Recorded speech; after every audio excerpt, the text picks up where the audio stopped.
Il fut du sens de la naissance à nos premiers soucis, l'amour d'une mère, la première à nous avoir souri. L'amour maternel, c'est le nombril du monde. Le cordon ombilical s'est brisé tristement. Comprends la valeur d'une chose quand on la perd. Est-il préférable de donner la vie ou de la perdre? La vie ne vaut rien, mais rien ne vaut la vie, car le plus bel acte d'amour selon moi est de donner la vie. Ensuite, l'enfant grandit à la nourrissance, se nourrissant de l'amour familial le plus nourrissant de tous les amours, comparable à une rose que l'on arrose et qui grandit, germe chaque jour.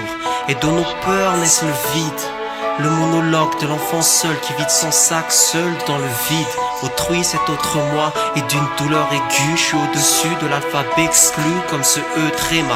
Traumatisé par la solitude et la pitié dans un piteux état. À ma porte, c'était l'amitié. Vouloir pour les autres ce que l'on veut pour soi. Porter leur peine et leur fardeau. Qu'est-ce qu'on ne ferait pas pour ça? Et si ça crève les yeux que l'amour rend aveugle? Mais l'amitié a son secours donne la vue aux plus faibles.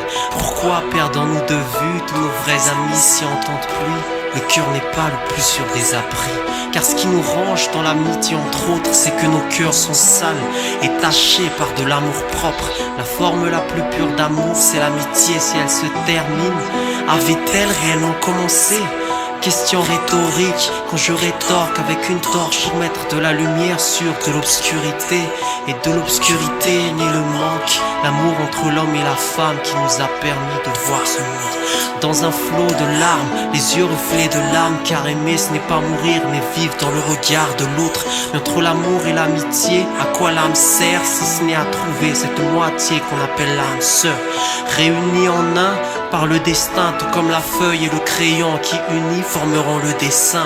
Et quand l'avenir à deux se dessine, s'esquisse l'union, le mariage, les enfants qui ne sont que des signes. La force de l'amour et de son rôle, de ce qu'il prône, mais surtout de ce que l'amour donne.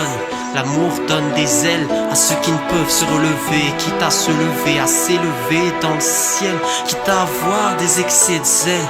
Plusieurs cordes à son arc, car l'amour n'est qu'un arc-en-ciel. Arc-en-ciel de joie, averse de bonheur, essuyant des pluies de pleurs et des cyclones de douleur. L'amour, un oasis d'espoir, un rayon de soleil dans une pénombre de désespoir. À plus forte raison, l'amour donne de la force aux plus faibles. C'est l'exception qui confirme la règle. De la tolérance à la patience, car si l'amour est un but, à nous de lui donner son sens. L'amour ne s'offense pas, car sachons le pardon. Le plus sincère des cadeaux, car il est donné pardon. Claire la vérité quand le mensonge l'obscurcit, adoucit le mœurs d'un cœur de pierre le plus endurci. Alors parfois l'amour détruit, et alors tu peux lire l'excès ou le manque dans les yeux d'autrui. Car le langage le plus récent de l'homme c'est l'oppression. L'amour reste malgré tout le plus beau moyen d'expression. Liberté d'expression, car l'amour rend libre, donne un sens à la vie, tant qu'une raison de vivre. Mais l'amour et la haine vont de pair. Ne préfère-t-on pas lors de la médaille au détail de son revers? Le goût amer de l'amour n'est que la saveur de la haine. Et pourquoi s'attache-t-on à faire du mal à ceux que l'on aime? Car le mal aboie et le péché nous mord. La mort n'effraie plus et les remords s'endorment à la morgue.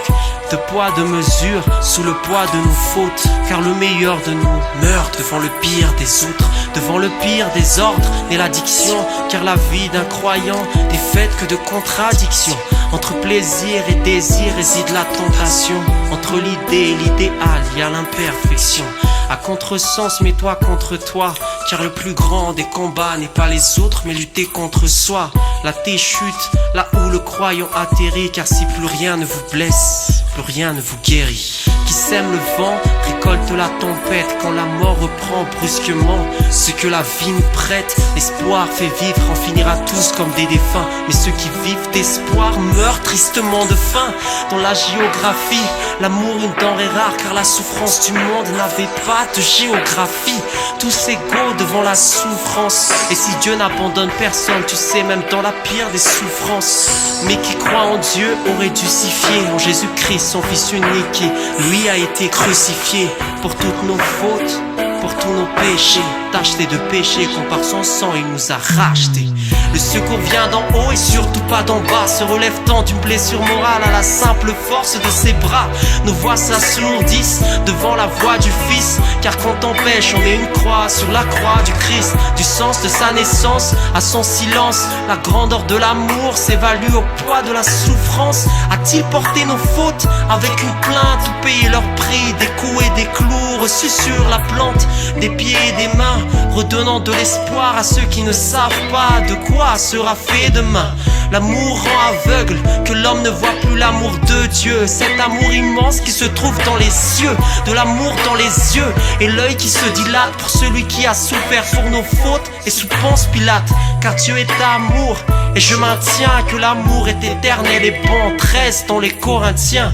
Quand le passé et le futur finissent aux ados, reçois le présent comme il se doit, le plus beau des cadeaux. Car comme le Christ nous a transportés, il ne suffit pas de changer ce monde, mais surtout de le transformer. Car par amour rien n'est impossible, ce qui ne tue pas rend plus fort, aimer nous rendra invincibles. Car par amour rien n'est impossible, ce qui ne tue pas rend plus fort, aimer nous rendra invincibles. Rien n'est impossible par amour, aimer nous rendra invincibles. Ce que l'amour donne, yo, l'amour rien n'est